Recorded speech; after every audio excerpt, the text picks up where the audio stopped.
성경 말씀 같이 보시죠. 오늘 말씀 누가복음 5장 17절에서 26절. 한 주간들 평안들 하셨습니까? 힘드셨죠? 사는 것들이 만만치 않죠. 여러분들이 다 각자 우리가 말은 하지 않아도 삶 속에 힘든 그런 내용들이 다 갖고 있습니다. 그래서 우리가 예수를 믿기 때문에 그것을 위해서 우리가 하나님께 여러분들 기도 아마 계속 기도해오고 있는 분들도 계실 겁니다. 그럼에도 불구하고 우리를 실망시키고 우리의 시위에 빠지게 하는 이유는 뭡니까? 그 기도 응답이 금방 안 돼요. 문제 해결이 금방 안 돼요. 우리가 지난주에 설교한 바와 같이 우리 신앙의 근본적인 목적은 복을 받기 위해서나 현실적인 문제를 해결하기 위해서는 아니에요. 그러나 우리가 아직도 육신을 입었기 때문에 하나님을 아버지로 우리가 모셨기 때문에 그 목적이 아니라 늘 자식들은 자기가 힘들고 어려우면 아버지께 그것을 고백하고 아뢰고 아버지만이 이것을 해결해 줄 수 있다는 믿음이 있기 때문에 우리는 늘 그런 마음으로 그 문제가 해결되기 위해서 기도합니다. 그런데 기도의 응답이 금방 되면 좋지만 응답되지 않을 때 하나님 자체에 대한 시기까지 가는 분들도 있고, 그러나 대부분은 하나님에 대한 회의는 아니지만은 내가 하고 있는 기도, 내가 하나님께 향해 가려는 그 열심, 이것 자체에 대한 회의에 빠져요. 의심에 빠져요. 내가 이렇게 열심을 내는 것이 무슨 의미가 있는가? 내가 그러니까 계속해서 이 문제를 놓고 기도하는 것이 무슨 의미가 있는가라고 자기가 하나님께 향해 가려는 그 자체에 대한 회의감이 많이 듭니다. 우리 거의 대부분 그래요. 저도 그럴 때가 많거든요. 그래서 기도를 스탑하고 하나님 앞에 열심히 하려는 모든 어떤 의지적인 결단과 모든 것을 스탑하는 경우가 많이 생깁니다. 오늘 본문은 그러한 우리와 같은 상태에서 어떻게 그게 하나님 앞에 나가는데 장애가 되는 장애물들이에요. 그 장애물들을 어떻게 극복해 나가고 우리의 기도의 응답을 받고 하나님을 경험할 수 있을 것인가, 이 문제에 대해서 오늘 본문을 통해서 우리가 풀어나가고자 합니다. 오늘 본문은 우리가 너무 잘 알고 있는 내용입니다. 중풍병자에 대한 내용이에요. 네, 이거를 이제 자세히 보면은 이 내용 안에 굉장히 많은 주제들, 방대한 양들이 있어요.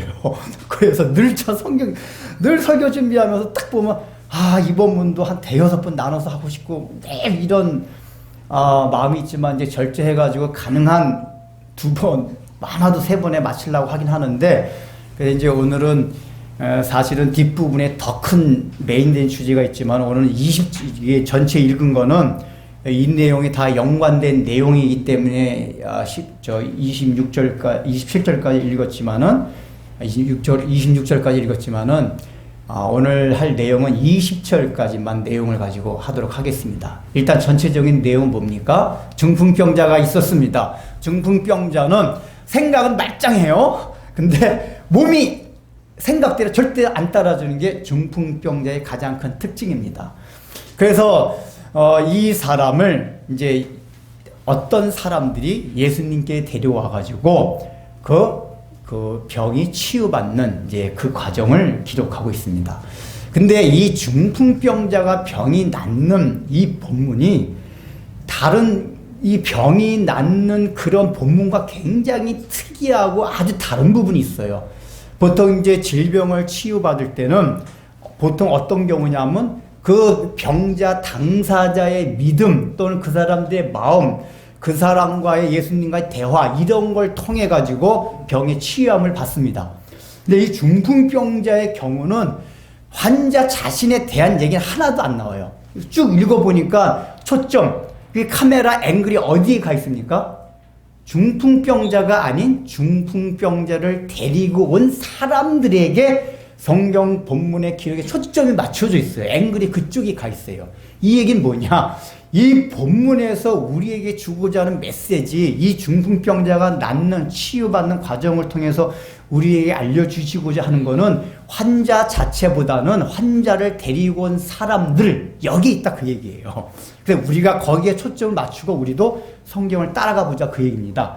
자, 그러면은 이제 오늘은 본문을 보면은 여기 일단 내용이 뭐죠? 그래서 조금 더 혹시 모르시는 분들을 위해서 교회 처음 나온 분들을 위해서 데리고 왔어요. 이제 소문을 들었어요. 이제 야 여기서는 이제 중풍병자도 예수님의 소문을 들었겠죠. 그래서 중풍병자가 주변의 사람들한테 야 나 예수님께 좀 데려가줘. 그분한테 가면 병을 다 고칠 수 있대.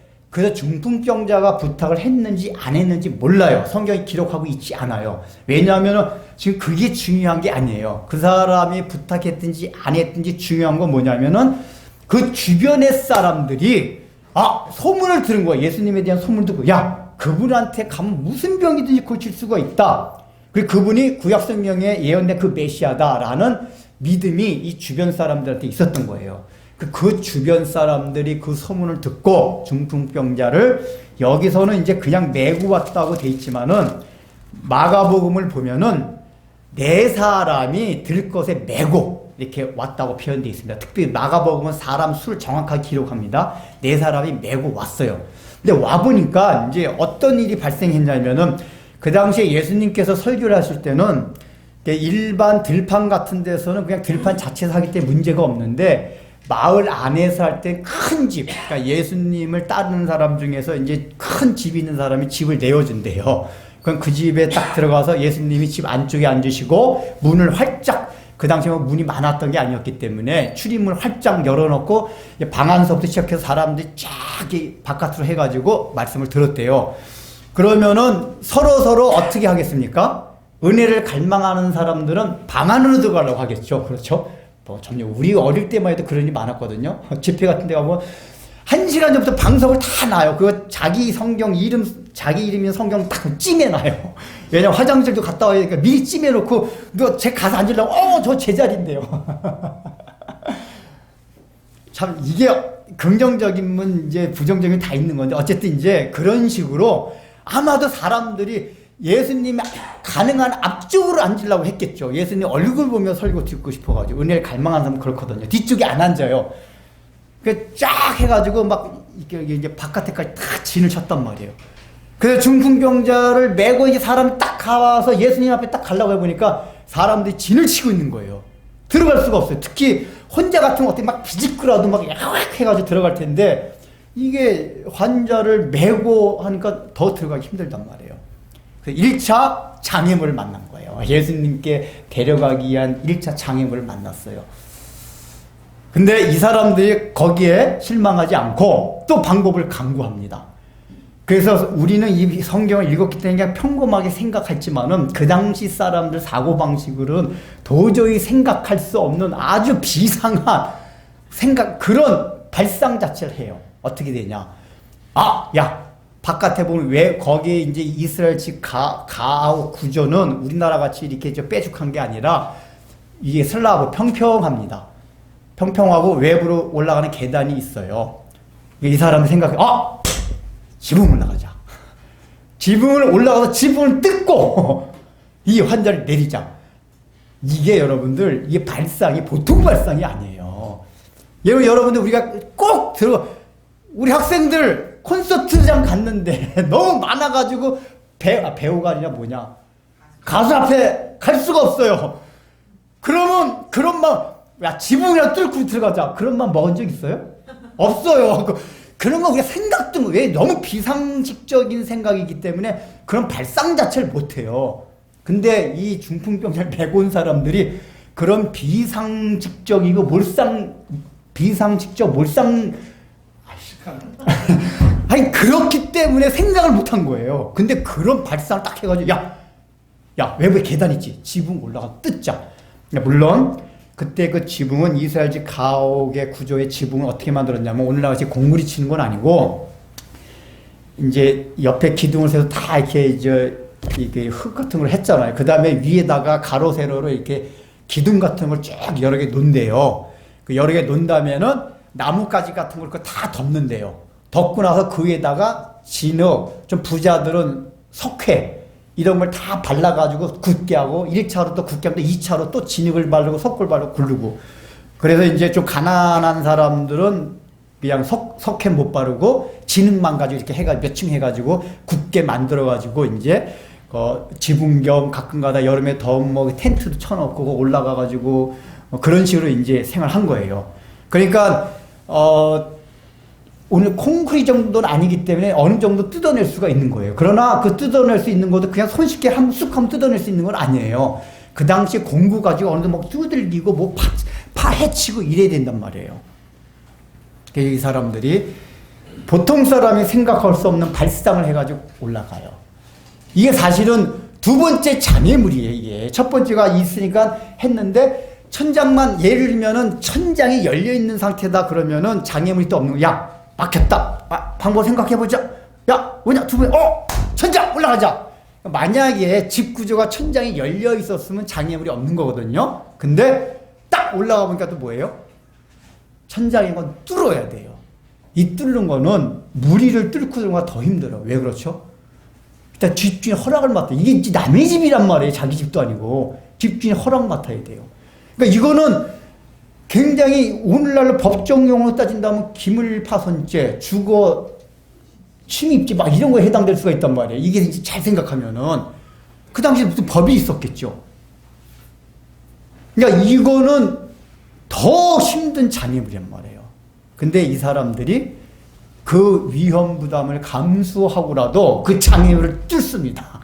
그래서 뭐 망치 같은 것을 막 두들기 시작했겠죠. 일단 진흙 제거.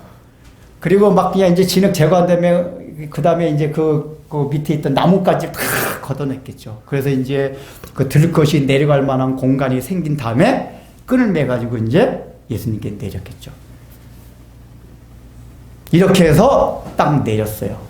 내렸더니 예수님이 거기에 대해서 어떻게 평가하십니까? 이게 원래는 몰상식하기 때문에 책망받아야 할 그런 지금 사건인데 예수님이 굉장히 기뻐하세요. 칭찬하세요. 그 칭찬한 평가 내용이 뭡니까? 이 사람들 보고 믿음 있는 자들아.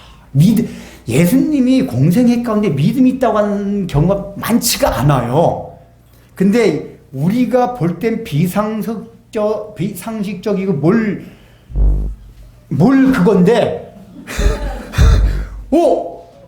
예수님은 그걸 보고 너희의 믿음을 보고 딱 칭찬을 하세요. 믿음. 굉장히 흡족하게 생각했어요. 근데 그때 그 믿음을 보신 게 누구의 믿음이요? 그들의, 여기 보면 그들의 믿음. 그들은 누굽니까? 복수잖아요. 중풍 환자가 아닌 누구요? 중풍 환자를 데리고 온 그냥 친구인지 가족인지 몰라요. 그러나 제가 볼 때는 4명이 들것에 메고 왔기 때문에 청장년일 거 아니에요? 그러면 그냥 친구들을 보는, 그냥 친구들을 봅시다. 그 사람을 사랑하는 친구들이 이제 그 친구들의 믿음을 보시고, 그래, 친구들의 믿음을 보시고 그런 거예요. 이것도 이상해요. 아니, 그 환자의 믿음을 보고 고쳐주는 게 아니라 친구들의 믿음을 보시고, 그 다음에 이제 병을 치유하는 과정이 나와요. 이건 이제 다음 주에 할 거고, 오늘 여기까지 예수님의 평가까지요. 자, 그러면 여기서 우리가 생각해 볼 게 뭐냐. 첫 번째. 아까 조금 전에 말씀드렸지. 이 병을 고칠 때 일단은 환자가 중심이 된 게 아니라 초점이 된 게 아니라 주변에 많은 사람들이 동원되었고 여기에 앵글 초점이 맞춰져 있다.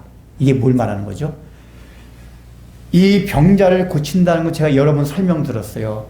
이 자체가 주는 교훈도 있고 이것이 주는 영적 교훈들은 우리 죄악에 빠진 인간들 하나님께서 어떻게 구원해 주시고 우리의 죄성이 무엇인지 하나님의 나라를 어떻게 이루어 가실 것인지 그걸 보여주는 게 예수님의 치유 과정에 다 담겨 있다고 그랬어요. 그렇다면 중풍병자를 고치는 이 과정 속에서 하나님이 우리에게 전해주시고 하는 메시지가 뭐냐? 뭘 것 같아요? 하나님의 나라는 공동체성이 있다 그 얘기예요. 구원받는 건 지금 중풍병자라 환자 한 사람이 구원을 받는 거예요. 근데 이 한 사람이 구원을 받기 위해서 많은 사람이 동원이 돼요. 여러분 마가복음 2장 3절 한번 잠깐 읽어보세요. 이거 누가복음 접어두고 이거와 병행 본문인 마가복음 2장 3절.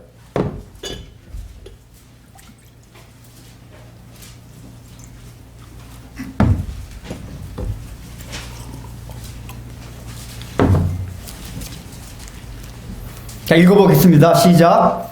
사람들이 한 중풍병자로 예수께로 오세요. 자, 이제 일단은 4사람이 메고 온 건 사실인데 여기 뭐가 추가되겠죠?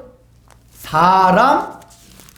그러니까 이 중풍병자를 실제로 메곤 사는 4명이지만은 이 중풍병자를 데리고 의기에서 힘썼던 사람, 많은 주변에 또 사람들이 얘기해요. 마가는 지금 이걸 우리에게 얘기해 주고 있어요. 그러니까 중풍병자가 예수님께 오기 위해서는 수많은 사람이 동원되었다 그 얘기예요. 한 사람이 구원받기 위해서. 이게 얼마나 중요한 건지 몰라요. 우리가 구원받은 거는 하나님의 나라가 완성이 되어진다는 건 뭐냐? 내가 개인적으로 구원받았지만은 내가 구원받기까지 수많은 사람의 피땀이 흘려졌고 수많은 사람의 기도가 있었다는 걸 알아야 돼요. 토마스 선교사가 와서 저 대동강변에 피를 흘렸고 그 전에 말하던 호주 선교사가 와가지고 그렇게 준비해서 왔는데 복음도 한 끗도 전해보지 못하고 열병으로 죽고 우린 다 아직도 우리가 가까운 데서 자기 가족들이 자기의 구원에서 얼마나 기도해왔는지 교회 목사님과 교우들이 자기들에서 얼마나 교회했는지 이런 여러 가지 과정들을 통해서 우리가 구원받았다는 사실을 알아야 돼요. 그러면서 또한 우리들도 내가 그렇게 구원받았기 때문에 나 혼자 구원받는 게 땡! 다가 아니라 내가 다른 사람들 구원받는 그 일에 나 혼자 잘 먹고 잘 나고 신앙적으로 쫓아도 그것이 아니라 그런 사람의 구원에서 살아가야겠구나. 여러분 우리 기독교 역사를 보면은 수도원 운동이라는 게 있습니다. 근데 처음에 수도원 운동이라는 게 공동체적이지 않았어요. 이제 이 기독교가 국교가 되다 보니까 기독교가 타락하기 시작했어요. 그래서 그 타락을 반대하고 그거에 염증을 느끼는 사람들이 속속 특별히 알렉산드리아 저 아프리카 북부 쪽에 있는 교부들 가운데 사막 주로 그전에 산보다 사막 거기 사막이 또 산 같아요. 이 시내산도 보면 사막에 있는데 전부 돌산 이런데 혼자 들어가서 불교의 수도승들이 도딱듯이 혼자 거기 와서 먹을 거 간단하게 먹고 뾰족한 바위에서 내려오지 않고 기도하고 하나님과 그게 정말 나와 하나님과만 통하는 길이고 하나님 위하는 길이라 생각하고 그렇게 했었어요. 그렇게 쭉 내려오다가 그들이 잘못된 걸 발견하기 시작했어요. 야, 이렇게 해도 죄가 없어지는 게 아니구나. 그래서 그들이 발견된 게 뭐냐? 공동체성에 대한 거. 아, 이게 여러 사람이 함께해서 공동체를 이룬다. 그래서 일어난 게 수도원이에요. 거기 들어가면 뭐예요? 수도원은 원장이 있고 그 수도원 들어갈 때 그 서약을 한대요. 원장이 말도 안 되는 명령을 내도 순종해야 된다. 자를 꺾게. 혼자 있으면 그런 경우가 없거든요. 그리고 수도원 가면 방들을 다 쓰잖아요. 혼자 쓰는 게 아니라 여러 명이 방을 하나 쓴단 말이에요. 우리가 다 기숙사 쓰는 알겠지만 한 방을 쓰면 성향도 다르고 취미도 다르고 뭐 다 달라요. 부딪혀요. 그 부딪히는 건데 뭐라는 거예요. 그러면서 거기서 하나님의 나라 세워진다. 우리는 내가 왜 굳이 부딪히는 환경이 들어가야 돼? 안 해요. 기독교는 안 그렇다 그 얘기예요.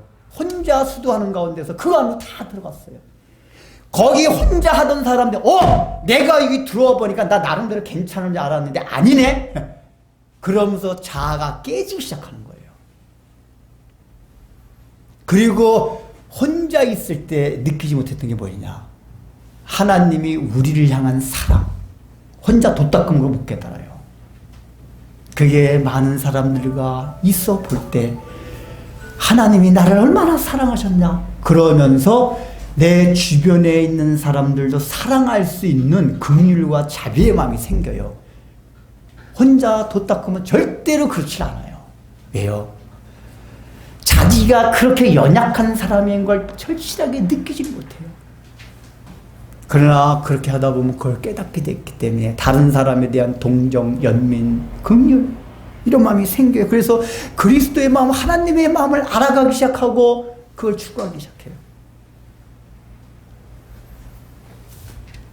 오늘 중풍병자가 동원된 그거예요. 많은 사람들이 여기까지 동원됐어요. 우리의 구원이 그렇고 우리 구원도 또 그렇게 이루어가자 그 얘기예요. 특별히 여기 4사람이 메고 왔잖아요. 이 4사람이 마가가 특별히 기록한 이유가 있어요. 성경에서는 모든 숫자는 아니지만 몇 가지 숫자가 나타낸 메타포들이 있어요. 고대 사회에서 이게 사용되는 걸 차용해서 성경에 기록할 때 그게 뭐 3, 4, 7, 12 성경에서 굉장히 중요하게 여러분 다 아시죠? 12는 12지파 하나님의 백성들, 4는 사방, 3은 삼일체 하나님, 5는 구원, 이런 걸 뜻하는 메타포들이 거기 숫자에 있어요. 근데 4라는 건 뭐냐면 사방, 열방, 만방, 우주 만물, 이걸 할 때 내 기퉁이, 그러니까 이게 고대 근동지방에서 원래 4를 그런 식으로 사용을 했대요. 근데 하나님께서 모세로 하여금 이게 성경 기록할 때 그 당시에 그 관습을 차용해가지고 4라는 걸 그렇게 했는데 거기다 성경적인 의미가 부여가 됐어요. 뭐냐? 4라는 건 뭐냐면은 왜 그 차용하면서 하나님이 그 의미로 사용하게 하셨냐면은 원래 세상 우주 만물은 하나님께서 세우신 하나님의 나라의 모형이었어요. 이 세상은. 이제 타락해서 이렇게 된 것 뿐이지. 그래서 하나님은 다시 예수님을 통해서 그 세상을 하나님의 나라로 바꾸시기를 원하고 계십니다. 근데 그 일을 위해서 삼위일체 하나님 간에 영원전부터 계획이 있었어요. 성부 하나님이 계획하시고 성자 하나님이 그걸 위해서 이 땅에 내려오시고 성령 하나님이 그것을 위해서 우리에게 깨달음 주시고 그 계획을 주셨어요. 그게 3. 근데 여기에 삼위일체의 하나님이 하나님의 나라 만방의 복음을 전해서 하나님의 나라가 세워진 그것을 위해서 삼위일체의 하나님만이 하시냐? 아니라 그 얘기예요. 그게 아니라 하나님의 형상으로 만든 인간을 거기에 참여시켜줬어요. 처음부터 계획이. 너희들을 피조물이지만 우리가 하는 이 일에 너희들을 동반자로 동업자 말이 이상하네. 뭐지? 동역자. 동역자. 동업자가 아니라 동역자로 삼겠다. 이거를 처음부터 계획하시고 우리 사람을 그렇게 만드신 거예요. 이게 사실 이게 놀라운 거예요. 원래 창조주 하나님만이 하실 수 있는 일에 우리를 끌어들여가지고 내가 너희들을 동반자로 삼을게, 동역자로 삼을게. 그러니까 여러분 우리가 얼마나 존귀한 천사들도 안 그래요. 천사들이 우리보다 능력은 뛰어나거든요. 처음부터 물론 아담은 뛰어났었습니다. 능력 자체가 아담은 뛰어났는데 그 오래도 살았고 봐. 육체적인 능력을 뛰어나서 다 오래 살았잖아요. 그러나 천사들보단 일단 능력이 못하게 우리 피조를 받은 거예요. 근데 그 능력만 해서 못하는데 천사가 종이에요. 근데 우리는 자녀로 친구로. 그러니까 하나님이 인격적인 교제의 상대로 만드신 거란 말이에요. 그 인격적인 교제의 상대의 의미에 드리는 게 뭐냐? 너희들을 동역자로 삼겠다. 이게 4란 숫자에 담겨있는 의미란 말이에요. 그러니까 하나님의 세상을 하나님의 나라로 만들어 가는데 삼위일체의 하나님과 너희들, 죄를 지은 인간 너희들 함께 이 나라를 세워가겠다. 세상을 향하여 만방을 향하여 이 복음을 전하겠다. 라고 하나님께서 생각하신 거예요. 이 4가 여기에 담겨있는 거예요. 그러면 이전에 현실적으로는 그래서 뭐냐? 이거는 하나님과의 우리 그 협력 관계가 사실 협력이라고 말하면 이게 좀 이상해요. 우리 하나님과 협력할 그 대상이 아니에요. 동요한 그게 있지만은 일단 현실적으로도 내 사람이 주는 의미가 있어요. 그러니까 지금 조금 전에 말씀드린 건 어떤 영적인 의미고 실질적인 의미는 뭐냐? 여러분 들을 것을 세 사람이 들면 어떻게 되죠? 일단은 중풍병자는 누워있는 상태거든요. 혼자 그 사람을 안고 올 수 있어요? 없어요? 없어요. 그러면 들 것에 싫고인데 세 사람이 든다? 힘의 균형이 안 맞아요. 이 네 사람이라는 건 실질적으로 뭐냐면 힘의 균형을 맞추는 거예요. 네 사람, 어느 한쪽이 유난히 힘이 강해도 저쪽이 기울어져요. 그러니까 네 사람이 들 때는 네 사람이 힘을 골고루 해야지만이 들 것이 흔들리지 아니하고 제대로 그 사람이 편안하게 올 수가 있어요. 이게 뭐냐? 이 사람을 데리고 오는 과정에 있어서도 네 사람이 균형을 그러니까 한 사람이 너무 빨리 걸어도 안 돼요. 네 사람이 발 보조도 맞추고 힘을 너무 들고 저쪽에 내려가니까 앞쪽에 힘 좀 내려 뒤쪽에 조금만 올려 이런 식으로 발 보조도 맞추고 힘의 균형도 맞추면서 데리고 와야지 누워있는 중풍 환자가 편안하게 제대로 올 수가 있다 그 얘기예요. 즉 실제적으로도 이 네 사람이 많은 사람들이 동원되기 했지만 실제로 메고 오는데 네 사람이 동원된 건 실제로 침대를 네 사람이 들기도 했지만은 네 사람이 뭐냐? 서로 힘을 맞춰가며 보조를 맞추며 그렇게 해야지 이 중풍병자를 예수님께 제대로 데리고 올 수 있다 그 얘기예요. 이게 뭡니까? 하나님의 나라를 세워가는 거, 이 교회 안에서 우리의 구원을 이루어가는 데 있어서는 이것이 필요하다 그 얘기예요. 이 공동체성 중에 요소 중에 하나가 그냥 협력. 네가 잘났다 내가 잘났다 서로 주장하는 게 아니라 다 우리는 하나님 앞에 죄인임을 알고 내 주장이 반드시 옳은 것이 아니라 내가 늘 옳은 것이 아니라 서로 다른 사람을 배려하고 정죄하지 아니하고 긍휼과 자비로운 마음을 가지고 대하는 거예요. 그러니까 여기 안에 있는 이 사람들이 갖고 있는 마음, 그게 긍휼과 자비의 마음이거든요. 여러분 이 사람들이 데리고 왔을 때 가장 첫 번째 이 데리고 온 사람들이 환자에서 갖고 있던 마음이 뭐죠? 긍휼한 마음이에요. 환자가 있는 그 상태를 불쌍히 저 친구. 왜냐하면 여러분 원래 이 중풍병 환자가 그렇대요. 이제 제가 들은 바로는 머리는 말짱하기 때문에 이렇게 막 이게 변을 봐도 자기가 뭔가 해결하고 싶어서 막 하는데 몸을 못 가누니까 막 벽에다 똥을 묻히고 그런대요. 그러니까 그거 주변에서 바라보면 막 미워진대요. 아우, 저 빨리 죽지 않고 뭐하나. 이런 데거든요. 근데 이 사람들이 마음이 뭐냐면은 그 중풍병 환자를 이 친구들과 살아는 긍휼이 있는 상태를 그냥 불쌍히 저 얼마나 불쌍한가. 긍휼히 여기는 마음이 있었다 그 얘기예요. 그래서 늘 사람들이 길을 걷고 있다가 예수님에 대해서 소문을 듣고 예수님께 데리고 가자. 그래서 데려온 거란 말이에요. 근데 바로 이 환자를 향한 긍휼한 마음이 뭐냐? 네 사람 간에도 그것이 작용될 때 뭐냐? 서로가 서로에 대해서 힘없고 좀 힘이 있고 발걸음이 빠르고 발걸음이 느린 사람들이 있어요. 이제 서로 맞춰나가요. 그 맞춰나갈 때 그게 뭐냐? 자기를 죽이는 거예요. 자기의 주장을 너무 앞세우지 않는 거예요. 보조를 맞춰보는 거예요. 그리고 정죄하지 않는 거예요.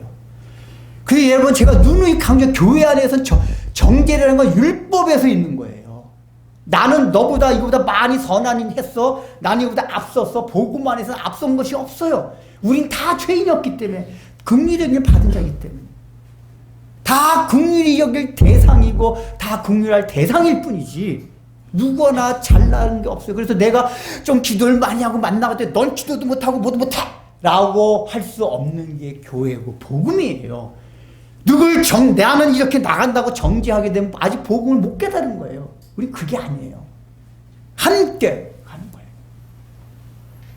그게 전체적으로 말하면 공동체성이다 그 얘기예요. 협력이. 근데 과연 우리 교회가 그러고 있냐 그 얘기예요.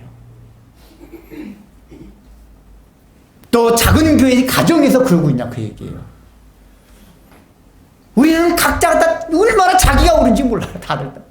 다들 우리 목사님들 세계면 목사님들만큼 자기가 옳은 분들도 없어요. 늘 남을 가르치는 분이기 때문에 목사님은 다 자기 옳으세요. 그 목사님들끼리 싸우면은 해답이 없대요. 판사도 어떻게 못한대요. 예수 안 믿는 사람은 술 먹고 그래 뭐 이러고 화해하는데 예수 믿는 이것들은 술도 안 먹고 말똥말똥한 정신으로 내가 오라. 술 먹으면 글쎄 내가 옳았나? 이러는데 술도 안 마시고 내가 오라.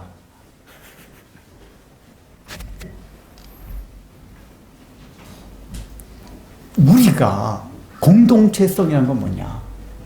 다 균형을 맞추면서 서로 화합하고 협력하면서 나가는 게 공동체다 그 얘기예요. 하나만 잘 되는 게 아니라 그 얘기예요. 그래서 교회 안에는 잘난 사람도 못난 사람도 아무것도 없어요. 우리 기독교 처음 들어올 때 사람들이 화냈던 거 평등사상 하나님 앞에서 그게 꼭 물질 이런 말 말하는 게 아니에요. 모든 면에서 목사가 여러분보다 낫습니까? 아니에요. 그냥 가르치는 직분이기 때문에 가르치는 것뿐이 여러분이 내가 잘나서 가르치는 게 아니잖아요. 제가 승질내는 것은 여러분 제가 잘나서 승질내는 건 아닙니다. 오해하지 마세요. 제가 가끔 승질내는 거 저도 모르게 하는 그게 답답해서 하는 거지 전혀 아니에요.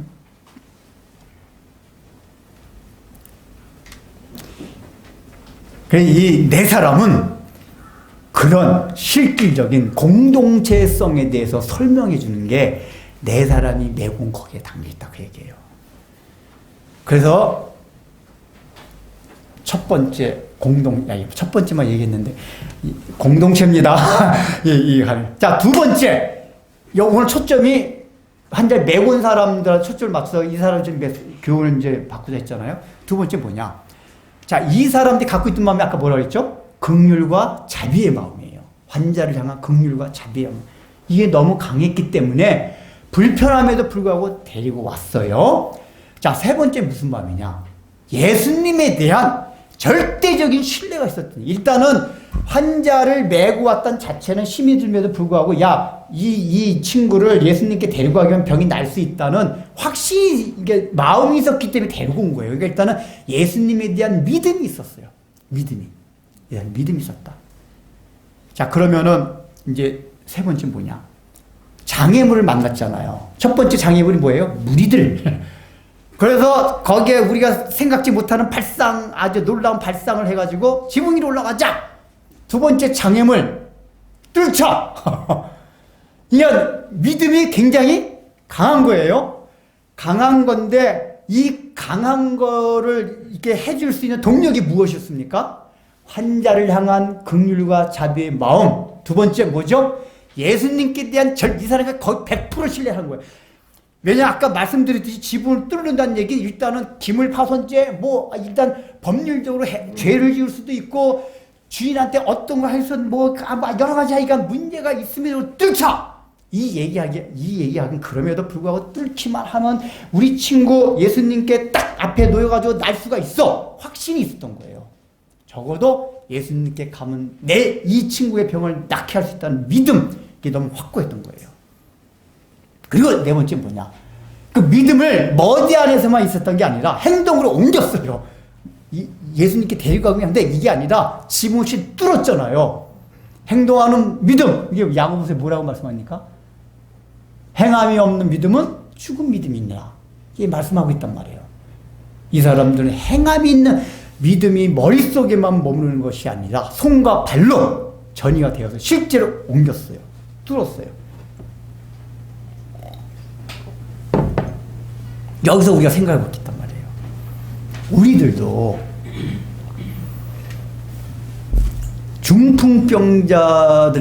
중풍병자를 메고 온 사람들, 이런 사람들 같이 이 사람들은 지금 이 환자가 예수님께 데리고 와서 고침을 받는 게 이 사람들의 기도예요.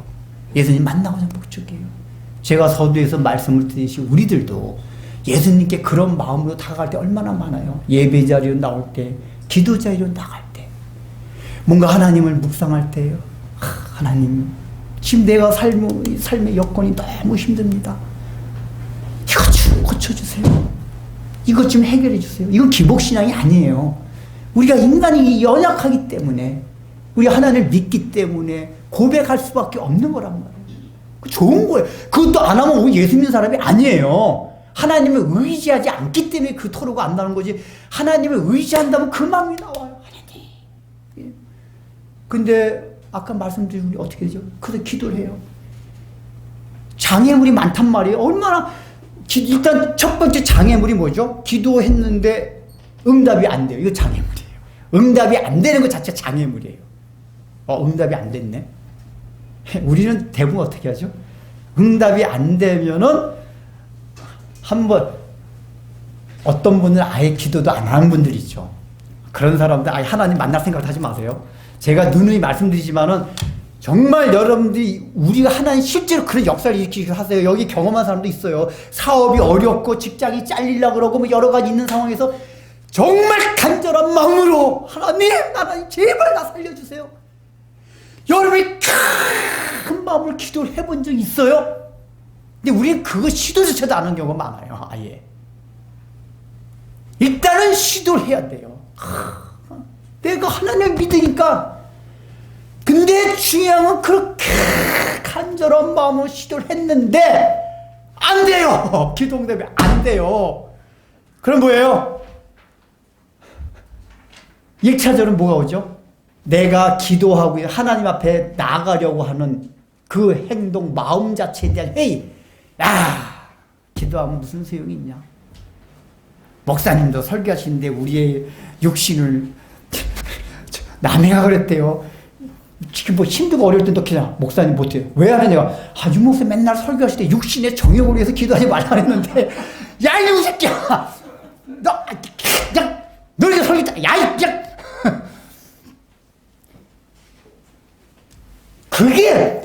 그건 하나님, 그게 본질적인 게 아니고, 너 그게 육신적 정욕이야. 너 지금 덤프 트럭 막 빵꾸 나가지고 지금 얘가 이게 덤프는 보통 차하고 달라요. 이게 막 사고 날 뻔하고, 이건 막 죽느냐 사느냐 막 이런 문제란 말이야. 얘가 막 펑펑 울었대요. 너무 힘들어가지고 막 그 순간에 하나님, 이름이 그런데 기도를 해야지. 하나님.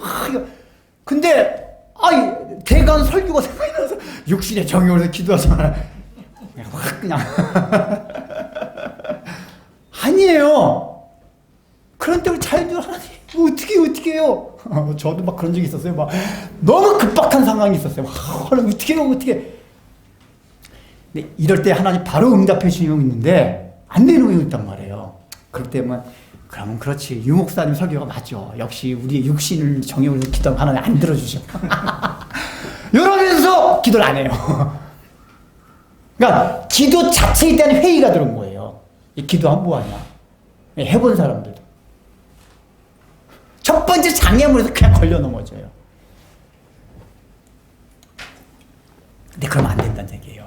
여기 중풍병 환자, 친구들이 했듯이, 데리고 온 사람이 했듯이, 놀라운 발상! 사람들이 전혀 생각지도 못하는 그 발상을 하고, 하나님께 막 그걸 장애물 뚫고 나가려고 해버려야 된단 말이에요. 이제 우리 어머니 얘기를 하면, 우리 집안이 하여간 빚이 많아요. 우리가 그렇다고 탱자 우리 형제 얼마나 열심히 사는지 몰라요. 근데 하여간 그전에 한번 얘기한 적이 있었지만 하는 일마다 그냥 뒤로 넘어져도 코가 깨지고 그래가지고 빚이 막 쌓여요. 그러니까 빚 때문에 전전긍긍하고 힘들게 사는 거 보면 어머니 얼마나 마음이 아파요. 그리고 또 우리 집안에 왜 중환자들이 이렇게 많은지 몰라요. 요즘 지금 그냥 어머니 당연히 어머니 기도도 많이 하신 편이거든요. 늘 해오셨어요. 그것 때문에. 근데도 지금까지 보면 아직까지 해결의 기미가 없어요. 요즘. 근데도 어머니 보면 기도가 실망이 없어요. 요즘은 보니까 로또를 사시더라고요. 이 어느 날부터 기도하고 나오시면 마음 가운데 그 로또 확 들어왔대요. 그래서 로또를 사가지고 로또 살 줄 말고 맞출 줄 몰라요. 그러니까 저거 일주일에 한 번씩 그 새벽 기도 갔다 온 다음에 아침에 제가 있으면 야 은준아 내가 지금 기도하고 와서 이거 사왔거든. 그 토요일 날 맞춘 걸 알고. 그러니까 제가 토요일 날 사택에서 막 하고 전화가 와. 야 은준아 맞춰봤냐? 막 깜빡했어. 네 맞아. 근데 어머니 진짜 왜냐하면 이게 그 복받기 한 게 지금 빚이 많고 그냥 자녀들 그 때문에 그냥 힘들게 그거 사는 거 보니까 어머니 입장에서는 이거는 어머니 우리 집 이거는 하나님뿐이 해결해 줄 수 없다. 다 재수 씨 안병 낳는 거 그렇고 동생도 그렇고 다 그냥 너희 빚도 그렇고 이게 지금 하나님만 해결해 줄 수 있다. 아보마 너도 같이 나랑 기도 계속 하자. 그럼요 당연히 이렇게 해야죠. 근데 여전히 로또는 당첨이 안 됐습니다. 근데 언젠가 하나님 당첨되게 해줄 것 같기도 해요.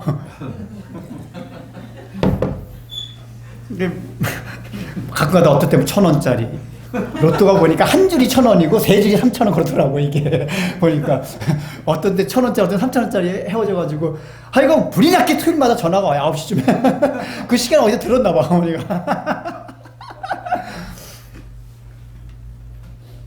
근데 이제 제가 그런 걸 보면 어머니를 보면서 뭘 느꼈냐면은 그런 기도를 지금 몇 년간 해오신 거란 말이에요. 그러다가 로또 같이 생각지도 못한 발상을 하셔가지고 로또 맞춰봐.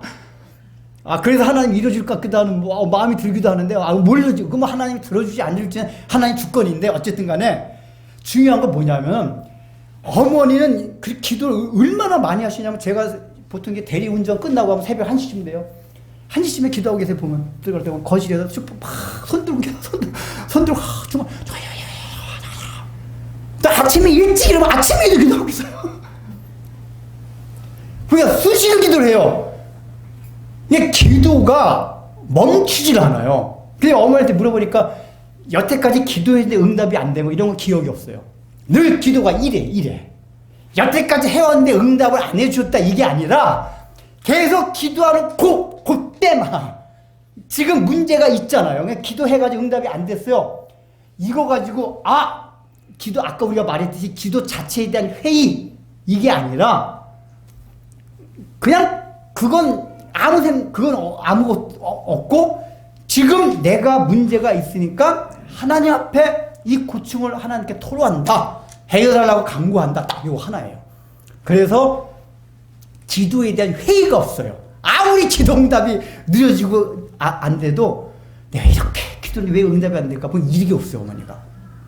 TV 보면서도 TV도 기독교 방송 많이 보시던데 내가 방에도 아멘 그러고 막 그래도 그 기도도 아멘 그러고 막 믿습니까? 아멘. 야, 저 어머니 생각 참 좋은 거다. 저도 사실은 기도해보다가 너무 안 되면은 지쳐서 그러면 이렇게 기도에 대한 하나님 자체에 대한 회의는 아닌데 기도에 대한 회의를 할 때가 있단 말이에요. 근데 어머니 그게 없더라고요. 날마다 첫 번째 기도예요. 몇 년간 수십 년간 해왔는데 기도할 때마다 첫 번째 기도예요. 이게 굉장히 중요해요. 항상 첫 번째 기도예요. 어떤 사람을 우리 누구 구원위해서 기도하자. 저 혜선 엄마 구원해서 기도하자. 안병 낳고 그거 기도하자. 그래서 오랫동안 기도했는데 아직까지 구원에 막 기미가 보이지 않음에도 불구하고 어머니만 매일 보면 첫 번째 하는 기도지 그렇게 해요 기도를. 그러니까 제가 볼 때 어머니는 적어도 기도 응답이 안 되는 장애물은 팍 뚫은 거예요. 그냥 팍 뚫은 거예요. 그 장애물.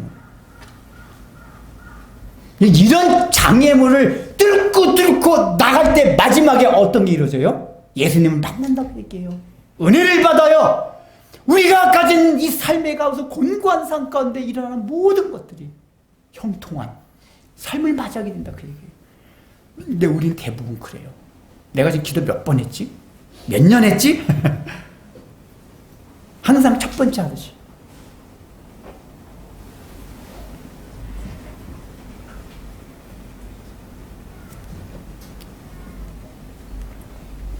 여러분들이 앞에 놓여있는 예수님께 다가가는데 은혜를 받기 위한데 여러분의 문제를 놓고 힘들어서 하나님 앞에 간구하는 가운데 해결받지 못해서 하는 장애물이 뭐가 있습니까? 장애물에 가까이 있을 거예요. 기도 응답이 되는 것 말고도 뭔가 내가 하나님의 나라를 향해 가는데 하나님 앞에 가려고 하는데 은혜를 받고자 하는 장애물들이 있어요. 여러분 각자 생각해 보십시오. 그 장애물이 뭔지. 근데 그 장애물들을 하나님이 치워주지 않았다는 얘기예요. 누가 치웠어요? 본인들이 치웠어요. 여기서 우리가 생각할 게 이거예요. 우리가 개혁주의를 추구하잖아. 개혁주의에서 강조하는 절대 사상이 뭐죠? 하나님의 절대 주권 사상이란 말이에요. 하나님 다 하신다. 근데 이걸 오해하면 안 돼요. 성경에 보면 하나님의 절대 주권을 강조하는 본문도 많지만 이렇게 인간의 힘씀, 하나님을 향하여 간절한 마음들 이거 강조하는 것들이 많아요. 이게 사실 개념상으로 논리적으로 충돌이 돼요. 그래서 늘 알미니안주의와 칼빈주의 신학적 싸우는데 사람의 논리는 한계가 있는 거예요. 사실은 이게 조화가 돼요. 어떻게 조화된지 알아요? 분명히 나는 막 하나님 앞에 갈망이 있어서 진리를 향한 말씀에 응답, 기도의 응답에 대해서 갈망이 있어 막 했어요. 그래서 그렇게 은혜를 받고 문제 해결을 받고 나서 나중에 나는 고백. 나도 그렇고 여러분도 그렇고 기독교 역사 가운데 많은 사람들 하는 고백이 뭔지 아세요? 야, 내가 하나님께 막 간절히 했더니 이게 아니에요. 다 이상하게 우리 마음속에 나는 고백은 하나님께서 다 해주셨구나. 이상하게 이 고백이 나와요. 이 고백이 나와요. 그래서 거기에 하나님의 주권 사상이 나오는 거예요. 하나님이 다 해주셨구나.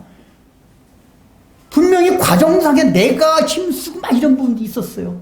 근데 나중에 결과적 고백할 때는 가짜로가 아니라 실제 우리 마음 고백 나오는 게 바울이 그랬죠. 바울도 하나님이 나를 다 택하셔서 이렇게 하셨구나. 이 고백이 나온단 말이에요. 이걸 우리 삼차원 공간 내에서 논리적으로 이해할 수 없는 거예요. 이런 부분을 믿음으로 하나님이 주권 나올 때 주권을 받아들여요. 받아들이거나 논리적으로 이게 논리가 이거니까 이게 논리의 자유의지 상충되니까 자유의지 아니면 감나무 밑에 가서 누워있자. 성경에서 야 감나무 누워있지 말고 따먹어 하면 따먹으면 돼요. 그러다 보면은 이성과 논리로 이해할 수 없는 하나님의 신비로막측한 방법으로 이해가 돼요. 이해가 된다 그 얘기예요.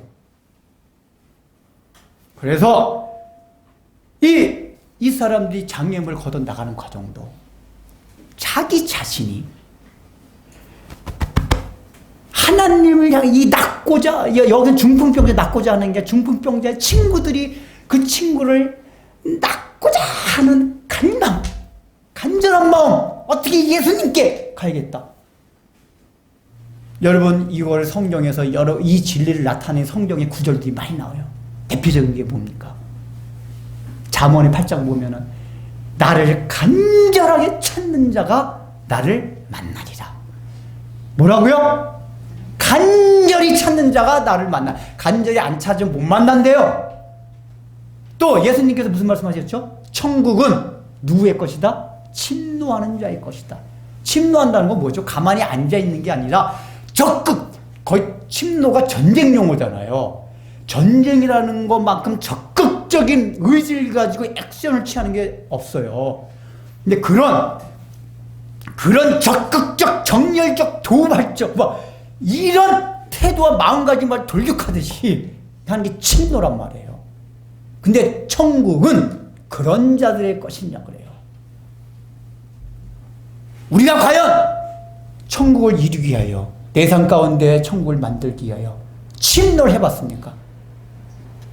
그런 적극적으로 정열적인 태도로, 물론 이거에 대해서는 천국은 침노하는 자의 것이다, 이 내용이 굉장히 많은데 이 본문과 연관해서 이 중풍병자 환자의 친구들이 침노를 한 거예요. 침노를 한 거예요. 천국을 만나기 위해서, 이루기 위해서. 우리에게 이게 필요해요. 여기 야곱을 보십시오. 천국을 침노하는 자의 대표적인 성경의 케이스 인물이 야곱이에요. 야곱 잘 알잖아요. 저는 어릴 때 내 성경을 읽어보면 야곱은 너무 얄밉고 에서가 좋았어요. 실제 에서는 남자다 호탕해요. 이거 봐봐, 나중에 야곱 이 새끼는 진짜 얄미워요. 엄마 치맛자기로 해가지고 이 새끼 정말 확 그냥 옆에서 확 때려주고 싶은 그 인물이 야곱이 진짜 저 인간 저거 정말 에서 보세요. 이게 동생한테 쏘은 것도 알고 이 새끼 하다가 사람이 이게 대인이에요. 나중에 야곱이 오니까 그래 내가 용서해줄게. 술도 안 마시고 용서해줄게. 에서 그랬거든요. 남자답고 호방하고 아주 아량이 큰 사람이 에서가 멋있어요. 멋진 사람 인간적으로. 야곱 보세요. 얼마나 야비한 놈이지. 이게 여러분보다 1000배는 못해 야곱이. 그래도 여기 가장들 보세요. 여러분들 가족이 위험한 상황에 처해 있을 때는 여러분들이 가정을 지키려고 하잖아. 그리고 대부분 남자들은 그래요. 야곱은 어떻게 했냐세요? 형한테 찾아갑니다. 아무리 형이 날 용서해 줄까 아마 겁이 나요. 형이 나 죽이면 어떡하지? 그래서 한 행동이 뭡니까? 부인 먼저 보내고 자식 먼저 보내고 뒤에 자기 딱 안 움직이고 뒤에서 지켜보고 있는 거야. 왜요? 딱 그리고 이제 종들을 연락병들 다 만들어 놓은 거야 이제. 그래서 1차, 2차 앞진, 중진, 후진 딱 해놓고 앞에 부인들 딱 갔는데 종들 통해 가지고 연락병 이제 형하고 그쪽 어떻게 했냐. 그래서 형님이 지금 자식들 잡아 가졌습니다. 도망갈 주행이랑 치려고. 이놈의 자식 이런 놈이에요. 우리는 안 그렇잖아요. 우린 적어도 그러지도 않아요. 그래도 죽을 망정 가족을 지키려고 그러지 우리는. 아, 그렇죠, 여러분들 다? 우리 남자분들? 아이, 그래서 직장도 그냥 내가 그냥 확 그냥 뒤받고 싶어도 꾹 참고 다니잖아요. 내 가족을 위해서 그냥, 그냥 더러워서 확 그냥. 우리 그 남자들이 다 그렇잖아요, 우리가. 야곱이 근데 뭐야? 야곱이 왜 성경이 야곱을 이 비열한 인간을 칭찬합니까? 야곱이 인간적으로 못되고 교활한 게 있는데 하나님에 대한 믿음. 그러니까 장자권이라는 게 하나님의 약속을 알았고 이 장자권이나 약속을 통해서 하나님이 주신 복이 뭔지는 자세히 모르지만 그 믿음이 장자권 저 약속 저걸 내가 받아야 되는데 그건 이기적인 마음이긴 했지만 그래서 하나님 그걸 나한테 교정시켜 가요. 이기적인 마음 교정시켜 가긴 하지만은 일단 장자권 자체를 너무 간절히 바랐던 건 하나님의 약속을 믿어서요. 하나님의 신뢰가 저거 근데 애선 그게 없어요. 그 장자권 뭘 중요하냐? 그냥 알았어 너 가져. 팥죽 주고 너 가져. 야곱이 비록 인간 중풍병자 친구들이 막 지붕을 몰상식한 행동을 했듯이 야곱도 참 어떻게 보면은 비열하게 그 장자권을 팥죽 한 그릇에서 속여가지고 사기쳐서 뺏긴 했는데 그 마음 자체가 하나님에 대한 신뢰, 하나님의 약속을 믿는 그 마음. 내가 이 약속을 취해야만 한다. 그걸 위해서 막 침노한 거 아니에요. 야곱의 이 삶이 보면은. 그래서 믿음의 조상의 안에 들어간 거 아니에요. 에서는 빠지고. 그리고 야곱이 결국은 인격적인 변화도 이루어져요. 야곱이 뭔가 교활한 성격 이런 게 나중에 야곱만큼 성화의 극치를 보여준 사람이 없어요. 개떡 같은 그 인격에서 아주 교활하고 우리가 보기에도 막 그냥 그런 인격에서 나중에 야곱의 말년을 보면 그 인격이 얼마나 하나님의 거룩한 그렇게 대화하는지 몰라요. 하나님 그렇게 만들어 갔어요.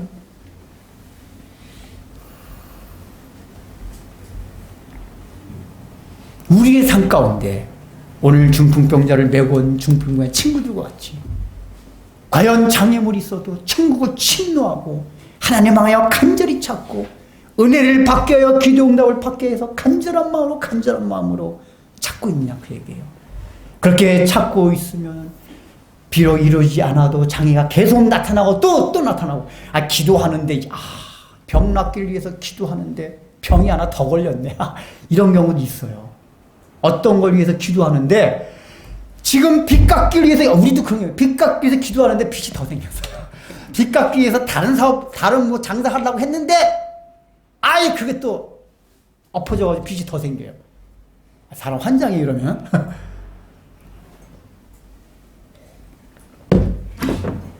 그럴 때 장애물을 넘고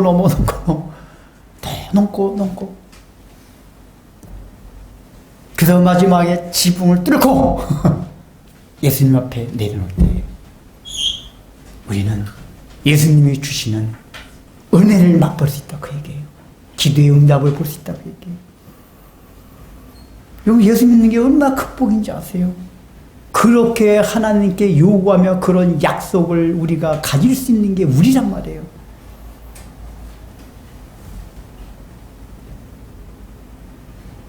그럼 제가 마지막으로 한 가지만 더 하고자 합니다. 저기 아까 네 사람이 들고 왔다 했잖아요. 네 사람이 가진 의미, 첫 번째 의미 말씀드렸죠. 실질적인 그 상황 속에서도 서로 협력하고 보조를 맞춰야지만이 공동체성의 어떤 요소를 띈 그걸 네 사람이 실제 현장에 보여줬다 했는데 이 영적으로도 의미하는 바가 있어요. 이 뭐냐? 아까 내가 잠깐 설명드렸잖아요. 이 성경에서 4라는 숫자는 삼위일체 하나님과 인간이 동역자로 해서 하나님의 나라를 세워가는 세상을 만방을 향하여 복음이 뻗쳐가는 그걸 설명한다 그랬어요.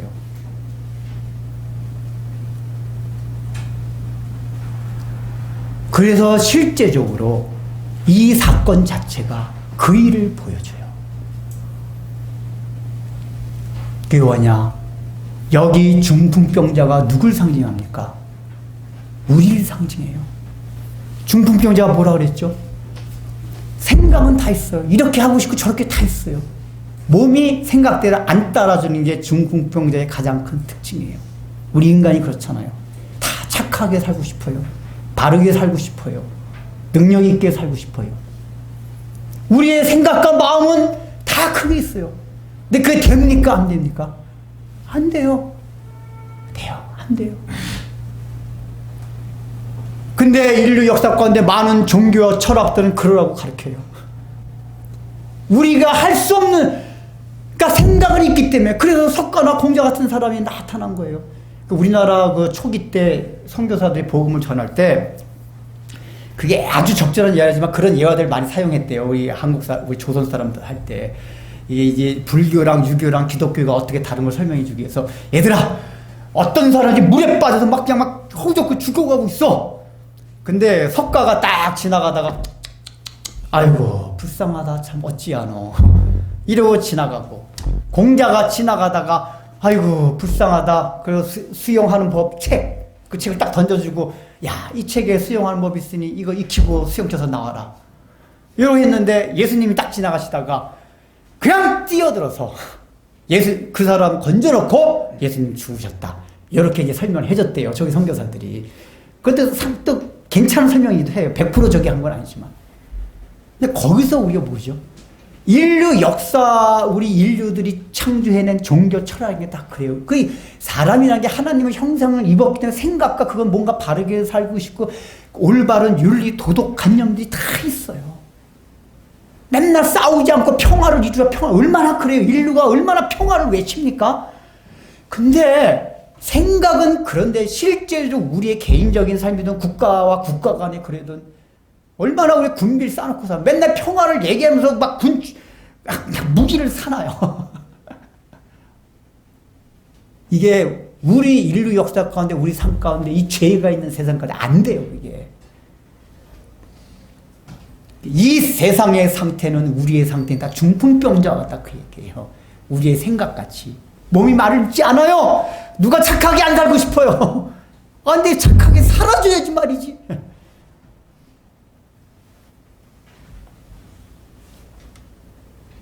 근데 그 중풍병자를 우리 예수님께서, 그래서 우리는 다 하나님께 가고 싶어요.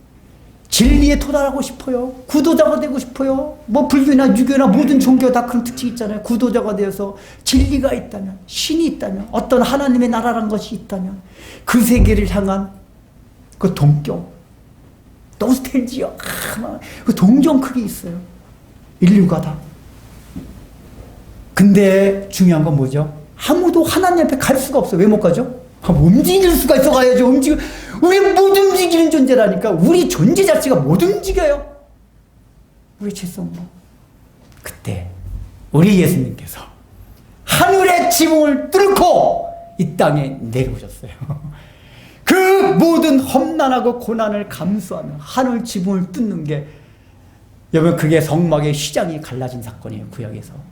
예수님이 십자가에 못 박혀 돌아가실 때 예루살렘 성전에 휘장이 갈라졌어요. 그 휘장을 뚫는 거, 그게 하늘에서 우리 주님이 그 하늘의 지붕을 뚫고 내려온 역사였어요. 그것이 사람들이 생각할 때 너무나 비상식적이고 인간이 생각할 수 없는 방법이었어요. 하나님이 인간이 되어서 이 땅에 내려오셔서 또 그것도 십자가의 죽으심으로 중풍병자 된 우리를 하나님께 데리고 간다. 이거는 어느 사람도 생각할 수가 없고 복음을 이해할 수 없는, 야, 그게 말이 되냐? 사람 착하게 살아야지. 무슨 십자가에 죽어서, 무슨 인간이 되고 무슨 십자가에 죽어서, 말이 안 되는 몰상식한 비상식적인 뭔가 비윤리적 같은 놀라운 발상이 하나님께서 일어난 거예요. 그래서 우리 예수님께서 중보자가 되으셔서 우리를 데리고 오셔서 지붕을 뚫고 하나님을 만나게 하셨다 그 얘기예요. 그 가운데 그 중심에 있었던 그 마음이 뭐였죠? 우리를 향한 긍휼과 자비의 그 사랑. 중보자 되신 우리 예수님께서 우리를 향하여 그런 사랑의 마음이 있었다는 얘기예요.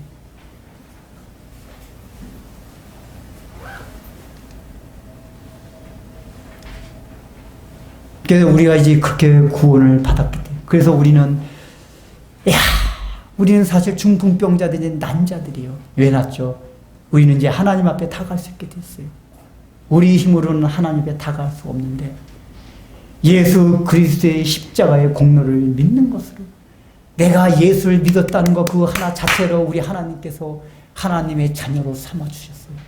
됐다. 너 부족한 거 많고 아직도 죄 가운데 허덕이긴 하지만 너가 독생자 아들 예수를 믿는 그 믿음을 보고 내가 의롭다 인쳐주겠다. 나의 가까이 앞에 와, 내 앞에 와도 너 죽지 않는다. 내 앞으로 오라. 우리는 그런 권세를 받은, 이게 얼마나 큰 권세인지 알아요? 하나님 앞에 가서도 죽지 않는 놀라운 권세. 하나님 앞에 감히 떼쓰면서 기도할 수 있는 그 권세. 이게 얼마나 놀라운지 알아요? 여러분이 그 사실을 생각해야 돼요. 우리 예수님께서 우리를 데리고 오셨다는 거. 그러면서 뭘 생각해야 됩니까? 이제 우리도 구원받았으니 우리들도 여 중풍병자를 메고 간 사람들과 같이 함께 나머지 한 사람이 되어서 이 땅에 아직도 마음은 있지만 하나님하여 가지 못하는 무지몽매한 인생들을 향하여 영혼들을 향하여 우리가 그들을 긍휼한 마음으로 다가가서 얼마나 불쌍합니까? 돈 좀 많으면 불쌍하지 않습니까? 여러분 돈 많아도 그 영혼이 공고함을 당할 때 하나님을 알지 못한 인생이 얼마나 불쌍합니까? 그 영혼들을 당해서 그들을 그리스도께 데려오기 위해서 내가 하나님의 동역자로 동반자가 되어서 이 일을 해야겠다. 그걸 해나가는데 많은 사람들과 협력하며 나를 부인하고 그래서 내 안에 하나님의 나라, 하나님의 의를, 하나님의 그 공동체성을 여러분 성화의 마지막 끝이 뭐라고 그랬지? 제가 그전 설명드렸죠. 완전한 공동체성이 이루어지는 거. 그게 삼위일체 하나님 성화라는 건 뭐냐면 삼위일체 하나님의 형상을 닮아가는 게 성화예요. 기독교의 성화는. 근데 삼위일체 하나님 간의 가장 큰 속성이 뭐라고 그랬습니까?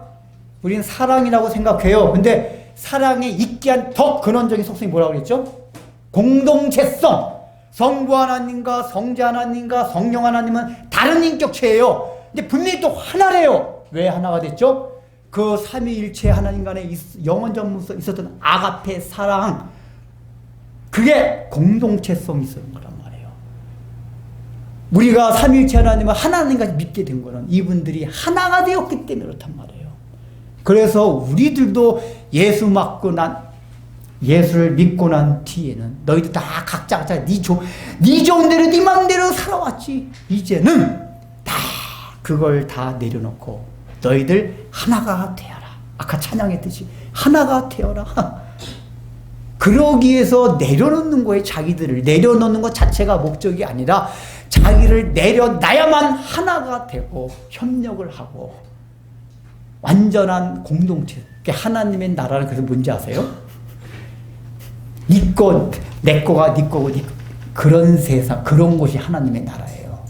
다른 사람을 나와 같이 생각하면 그때부터 하나예요. 하나. 다른 사람의 기쁨을 나의 기쁨으로, 다른 사람의 슬픔을 나의 슬픔으로, 자기 개인주의, 자기 중심주의에서 타자 중심주의로, 이것이 하나님의 나라를 이루어가는 거랍니다. 이게 오늘 중풍병자 이 환자를 데리고 간 그 사람들의 믿음을 보시고 우리 주님께서 그 병을 고쳐주신 그 메시지입니다. 죄로 말미암아 죽음을 그리고 하나님의 심판을 면할 길이 없었던 우리에게 하나님을 알게 하시고 그리스도를 통하여 하나님의 사랑으로 저희를 구원하여 주시고 하나님이 하나 되듯이 우리도 하나 되는 인생의 길로 인도하여 주신 하나님 앞에 감사하는 마음과 믿음으로 헌금을 드리오니 이 헌금 위에 은혜와 자비를 더하여 주시옵소서. 예수님의 이름으로 기도드립니다. 이제는 우리의 중보자 대사 중풍병자와 같이 생각과 마음은 있지만 하나님 앞에 갈 수 없었던 우리에게 찾아오셔서 하나님 앞에로 데려다 주신 우리 구주 예수 그리스도의 무한하신 은혜와 그 독생자를 아낌없이 또한 이 땅에 보내주신 우리 하나님의 극진하신 사랑과 이 하나님의 사랑을 깨닫고 주님을 영접함으로 하나님의 자녀가 되게 하는 성령님의 권세와 능력과 가르침이 오늘 이 말씀을 듣고 나도 이제 중풍병자 된 데에서 나아서 하나님 앞에 갈 수 있는 자가 되어 이제는 그 환자를 데리고 간 사람들처럼 나도 구원의 역사에 하나님의 나라를 위하여 나의 삶 가운데 하나님을 만나고 기도의 응답을 받기 위하여 어떤 장애물이 있다 할지라도 지붕이 막혀 있다 할지라도 그것을 뚫고 끝까지 천국을 침노함으로써